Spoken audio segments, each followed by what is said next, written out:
गांव में रहने वाला एक नौजवान लड़का पुरानी बुरी यादों को ना भूल पाने और एक ही चीज के बारे में बार बार सोचने की आदत से परेशान था।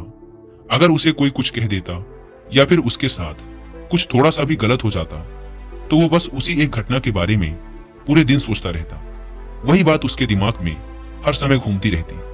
फिर वो या तो अपने साथ हुई किसी बुरी घटना के लिए अपनी किस्मत और भगवान को कोसता रहता या फिर अपने मन में उस इंसान से बदला लेने के ख्याली पुलाव बनाता रहता जिसने उसे कुछ कह दिया था या उसके साथ कुछ गलत किया था।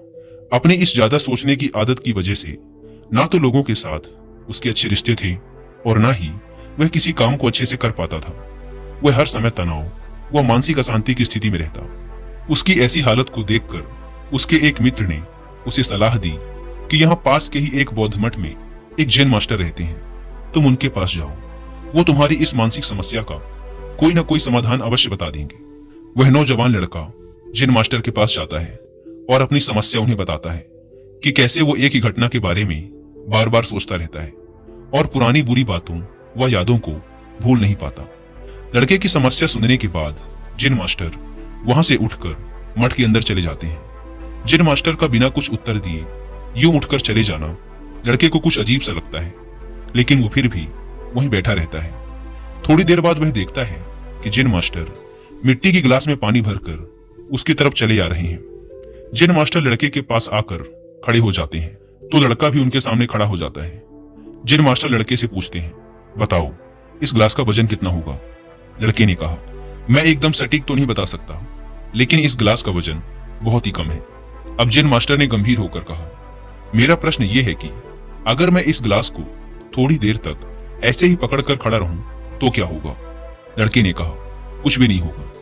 जैन मास्टर ने फिर पूछा, अगर मैं इस गिलास को इसी तरह 1 घंटे तक पकड़ कर रखूं तो क्या होगा? आपके हाथ में दर्द होना शुरू हो जाएगा। लड़के ने कहा। जैन मास्टर ने फिर प्रश्न किया, अगर मैं इस गिलास को ठीक इसी तरह पूरे दिन पकड़ कर रखूं तब क्या होगा? आपके हाथ में बहुत ही भयंकर दर्द होना शुरू हो जाएगा। आपका हाथ सुन्न भी हो सकता है, आपकी मांसपेशियों में भारी तनाव आ सकता है और यहाँ तक कि आपके हाथ को लकवा भी मार सकता है। लड़के ने गंभीर शब्दों में कहा। जैन मास्टर ने कहा, बहुत बढ़िया, लेकिन क्या इस दौरान ग्लास का वजन बदला? लड़के ने कहा, नहीं, वजन तो नहीं बढ़ा। तब भला हाथ में दर्द और मांसपेशियों में तनाव क्यों आया? जैन मास्टर ने पूछा। बहुत समय तक पकड़े रहने के कारण, लड़के ने जवाब दिया। जैन मास्टर ने फिर प्रश्न किया, अब इस दर्द से छुटकारा पाने के लिए मैं क्या करूं? ग्लास को नीचे रख दीजिए। लड़के ने कहा। जैन मास्टर ने कहा, बिल्कुल सही, और जीवन की परेशानियां भी कुछ इसी तरह होती हैं। इन्हें कुछ देर तक अपने दिमाग में रखिए और लगेगा कि सब कुछ ठीक है। उनके बारे में ज्यादा देर तक सोचिए और आपको पीड़ा होने लग जाएगी, और इन्हें और भी देर तक अपने दिमाग में रखिए, फिर ये आपको अशांत व पागल करने लग जाएंगी और आप कुछ भी नहीं कर पाएंगे। जैन मास्टर ने लड़के की तरफ इशारा करते हुए कहा, अपने जीवन की पिछली गलतियों और घटनाओं के बारे में सोचना जरूरी है, लेकिन उससे भी ज्यादा जरूरी है उनसे सीखकर आगे बढ़ना। अगर तुम एक ही बात को पकड़कर बैठे रहते हो तो ठीक उस ग्लास की तरह यह भी तुम्हारे जीवन में दर्द पैदा कर देगा। अगर तुम आज अपने अतीत को लेकर बैठे रहते हो तो ये आज भी तुम्हारे हाथ से निकल जाएगा और फिर तुम भविष्य में इसके लिए पश्चाताप करोगे। तुम अपने अतीत के लिए जैसा इंसान बनना चाहते हो या फिर जिन गलतियों के लिए पश्चाताप कर रहे हो, तो तुम आज से ही वैसा इंसान बनने का प्रयास करो और कोशिश करो कि आज तुम वैसी गलतियां ना करो जिसके लिए तुम्हें भविष्य में पछताना पड़े।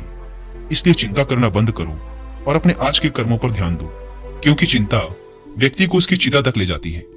दोस्तों, चिंता करने की आदत को छोड़कर एक खुशहाल जीवन कैसे जिया जाए, इस पर विश्व प्रसिद्ध लेखक डेल कार्नेगी ने एक बहुत ही अच्छी किताब लिखी है जिसका नाम है how to stop worrying and start living, यानी चिंता छोड़ो, सुख से जियो।